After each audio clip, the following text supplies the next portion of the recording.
মুর্শিদ প্রেম যার অন্তরে আছে সেই ব্যক্তি কেবল অমর হইতে পারে। আসেন বাবা, কোরআনের মধ্যে মুর্শিদ ধরার কথা আছে কি নাই জানার দরকার আছে কি না? বাবারে, কোরআনের মধ্যে সূরা আল ফাতর 10 নম্বর আয়াত তাফসীর খোলেন, তাফসীরে জালালাইন দেখেন, মাওলানা জালালউদ্দিন সুয়ুতী রহমাতুল্লাহি আলাইহি কি বলেছেন, কি লিখেছেন।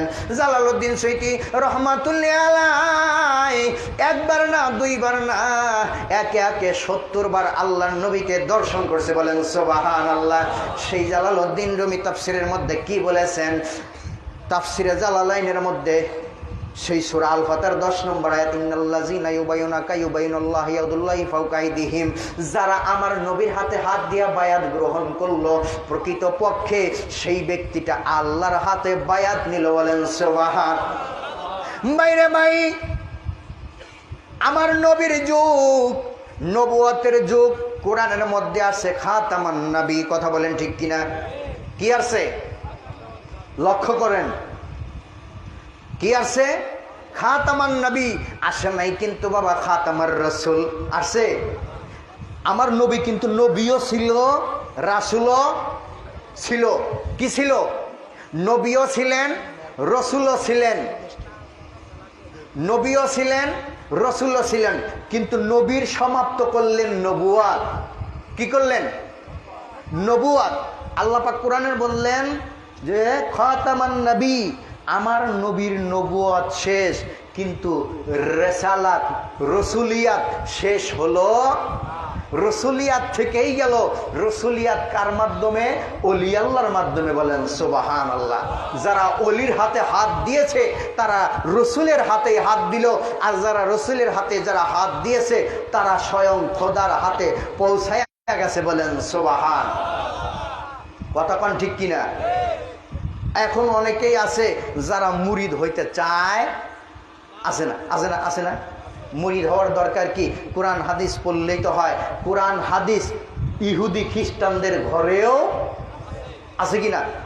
কোরআন 1 লক্ষ কোরআন যদি ঘরে থাকে, তারপরেও সে মুসলমান নয়, তারপরেও সে হেদায়েত পাবে না। কারণ পাতার কোরআন কখনো কথা বলে। আমি যদি কথা না বলি, আল্লাহর কোরআন, পাতার কোরআন কথা বলতে পারে? এরে ভাই, হাদিস পারে? আমি যতক্ষণ পর্যন্ত নবীর হাদিস না বলবো, নবীর হাদিস প্রচার করবে, নবীর এই হাদিস কি যায় কি মানুষের সামনে পৃষ্ঠা খুলে ধরবে? কোরআন কি যায় পৃষ্ঠা খুলে বলবে যে আমি কোরআন আসো? এ বলছেন এ পর্যন্ত? হ্যাঁ, বলে নাই। এই কোরআনের ক্ষমতা নাই মানুষকে হেদায়েত দেয়। একমাত্র ক্ষমতা আছে আল্লাহর ওলিদের কোরআনকে নিয়ে মানুষকে হেদায়েত করা। কারণ কোরআনের বাংলা অনুবাদ করছেন ভাই গিরিশচন্দ্র সেন, সে তো মুসলমান হয় নাই। এখনো পর্যন্ত আমেরিকা যুক্তরাষ্ট্র, ফ্রান্স এখনো পর্যন্ত কোরআন নিয়ে গবেষণা করতেছেন, এখনো পর্যন্ত হাদিস নিয়ে গবেষণা করতেছেন। তাই বলি কি তারা মুসলমান? এরে ভাই, মুসলমান কেউ মুসলমান হয়েছে? কেউ মুসলমান হয় নাই। কারণ আল্লাহর নবী বলছেন, ক্বালা ক্বালা রাসূলুল্লাহি সাল্লাল্লাহু আলাইহি ওয়াসাল্লাম, লা ইলাহা ইল্লাল্লাহু মুহাম্মাদুর রাসূলুল্লাহ আলফা আলফা মাররাতুন বিলা তাহিফা হুয়া কাফিরুন।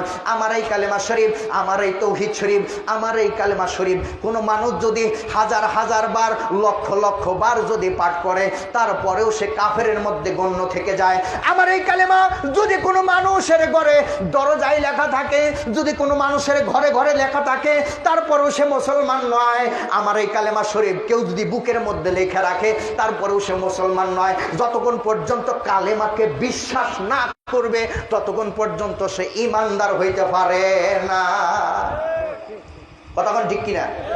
কালেমা পড়ার নাম ঈমান নয়, কালেমা স্বীকার করার নাম হইল ঈমান, কালেমা মানার নাম হইল ঈমান, কালেমা পাঠ করার নাম ঈমান নয়।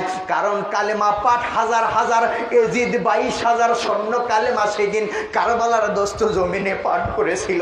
হুসাইন বলেছিল, এর এজিদের দল, তোদের মুখে আমার নানার কালেমা শুনি, আমি যে সেই নানার নাতে। আমার নবী বলেছিল, মানা হাব্বাজি, আমাকে ভালোবাসলো ফাতাকাদা হাব্বানি, সে আমার হুসাইনকে ভালোবাসে। এরে এজিদের দল, এরে মারওয়ানের দল, আজকে নবীর কালেমা তোদের মুখে শুনি রে, কিন্তু নবীকে তোরা মানুষ না, এটা বাস্তবে প্রমাণ পাওয়া গেল আজকে।